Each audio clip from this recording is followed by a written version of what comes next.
آج تو گناہ کرنے والا وہ الٹا نیکی کرنے والے کو ڈانٹتا ہے۔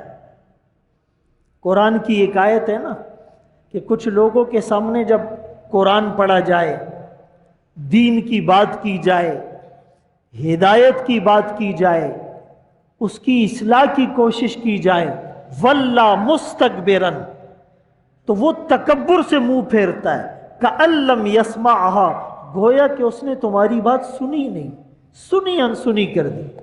کأن فی اذنیہ وقرا، گویا اس کے کانوں میں بوجھ ہے۔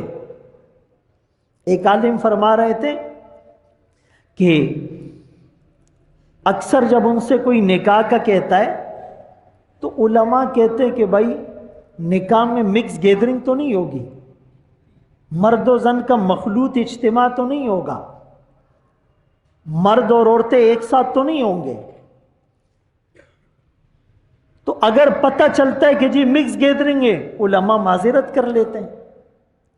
کبھی کبھی علماء کو پتہ ہی نہیں ہوتا ہے، وہ اچانک جاتے ہیں وہاں دیکھتے تو وہاں تو مکس گیدرنگ ہوتی، عورتیں بھی بن سچ کے آئی ہوتی ہے، مرد اور عورتیں مکس۔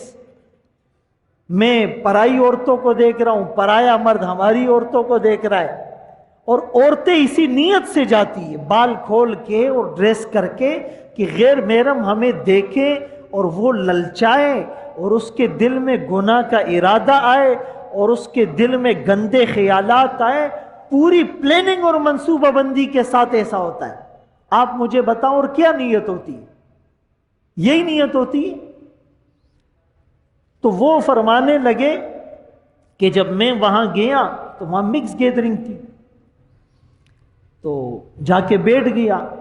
اب تھوڑی دیر میں میوزک بھی شروع ہو گیا۔ اب جب میوزک بھی شروع ہوا تو ایک صاحب نے کہہ دیا کہ بھائی میوزک کی آواز کم کر دیں، ہونا تو یہ چاہیے کہ بند کر دے، لیکن ہم کمزور ہیں۔ انہوں نے کہا جی میوزک کی آواز تھوڑی کم کر دیں۔ ایک دوسرے صاحب نے آواز لگائی جی میوزک کی آواز کم نہیں ہوگی، یہ کوئی مسجد اور مدرسہ تو نہیں ہے، شادی ہے۔ تو وہ مولانا صاحب کہنے لگے کہ میں اور کچھ نہیں کر سکا، اٹھ کر چلا گیا اس محفل سے، نکاح انہی کو پڑھانا تھا، اور اپنا موبائل بھی بند کر دیا۔ اگلے دن اس پروگرام والوں نے مولانا صاحب کو فون کر کے ناراضگی کا اظہار کیا، الٹا چور کوتوال کو ڈانٹے کہ آپ کیوں چلے گئے، آپ نے نمبر بند کر دیا، آپ نے اچھا نہیں کیا، آپ نے ہمارا ایونٹ خراب کر دیا، آپ نے ہماری خوشی میں جو ہے وہ نقص ڈال دیا۔ یعنی ناراض تو علماء کو ہونا چاہیے کہ یار آپ اپنی شادیوں میں میوزک کیوں کرتے ہو، ناچ گانا کیوں ہوتا ہے، مرد اور عورتوں کی مکس گیدرنگ کیوں ہوتی ہے، ہندوانہ رسمیں کیوں ہوتی ہیں، خرافات کیوں ہوتی ہیں، بدعات کیوں ہوتی ہے۔ ناراض علماء کو ہونا چاہیے، ناراض عوام ہو رہی ہے کہ جی آپ گئے کیوں، آپ کو بیٹھنا چاہیے تھا، وہ جی خوشی ہے برداشت کریں۔ ایسا الٹا چکر آ رہا ہے میرے محترم دوستوں، بھائیوں، بزرگوں۔ اور اگر ایسی محفلوں میں کوئی دین کی بات ہوتی ہے تو اس کو کوئی سنتا نہیں۔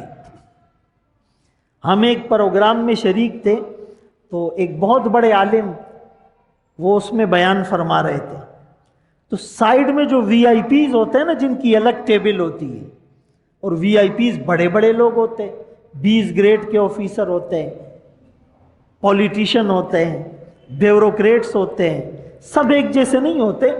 ظاہر ہے ہم سب گناہگار ہیں، کمزور ہیں، لیکن اس طرح کا طبقہ بیٹھا تھا، وہ مسلسل اپنی چیمے گوئیوں میں اور گپ شپ میں مصروف تھا۔ تو حضرت نے بیان کے دوران کہا کہ بھائی لوگ خاموش ہو جائے، مجھے تو یوں لگ رہا ہے جیسے میرے دائیں طرف اسمبلی لگی ہوئی ہے اور ملک کی صورتحال پر تبادلہ خیال ہو رہا ہے۔ تو قرآن کریم نے کہا کہ کچھ لوگ اتنے بدقسمت ہوتے ہیں کہ جب قرآن پڑھا جائے، دین کی بات کی جائے، خیر کی بات کی جائے، واللہ مستکبرن، تکبر کرتے ہوئے منہ پھیر لیتے، کأن لم یسمعها، جیسے انہوں نے سنا ہی نہیں، سنی انسنی کر دی، کأن فی اذنیہ وقرا، گویا ان کے کانوں میں بوجھ ہے. فبشرہ بعذاب علیم، ان کو دردناک عذاب کی خوشخبری سنا دے. اور ایک موقع پر فرمایا فما لہم عن التذکرۃ معرضین، ان کو کیا ہوا یہ واعظ و نصیحت سے اعراض کرتے ہیں. کأنہم حمر مستنفرہ، یہ بتکے ہوئے گدھے ہیں. یہ قرآن کہہ رہا ہے، یہ میرے جذباتی الفاظ نہیں، قرآن کا ترجمہ آپ کو سنا رہا ہوں. تو کہیں بھی دین کی بات ہو، وہ جمعہ ہو، وہ درس ہو، وہ تعلیم ہو، وہ اجتماع ہو، وہ خانقاہ ہو، وہ واعظ و نصیحت کی کوئی اور محفل ہو، میرے محترم دوستو، بھائیو، بزرگوں، پوری توجہ اور طلب کے ساتھ اور ادب کے ساتھ اور طلب کے ساتھ اور دل کے کانوں سے اور عمل کی نیت سے اور محتاج ہو کر اور دل کے پیالے کو خالی کر کے اور دل کے پیالے کو سیدھا کر کے جب آپ سنیں گے تو آپ کو ہدایت ضرور ملے گی. وَذَكِّرْ فَإِنَّ الذِّكْرَ تَنْفَعُ الْمُؤْمِنِينَ، اے نبی نصیحت کرتے رہیں، نصیحت مومن کو فائدہ دے گی. امام شاعرانی رحمت اللہ علیہ نے تو بڑا عجیب جملہ لکھ دیا، فرمایا قرآن کہتا ہے نصیحت مومن کو نفع دے گی، جس کو نصیحت نفع نہ دے اس کے ایمان میں کمی ہے. وہ ریویو کرے، وہ آبزرو کرے، وہ نظر ثانی کرے کہ کہیں زیادہ گناہوں کی وجہ سے اور گناہوں کی نحوست کی وجہ سے ایمان خطرے میں تو نہیں پڑ گیا.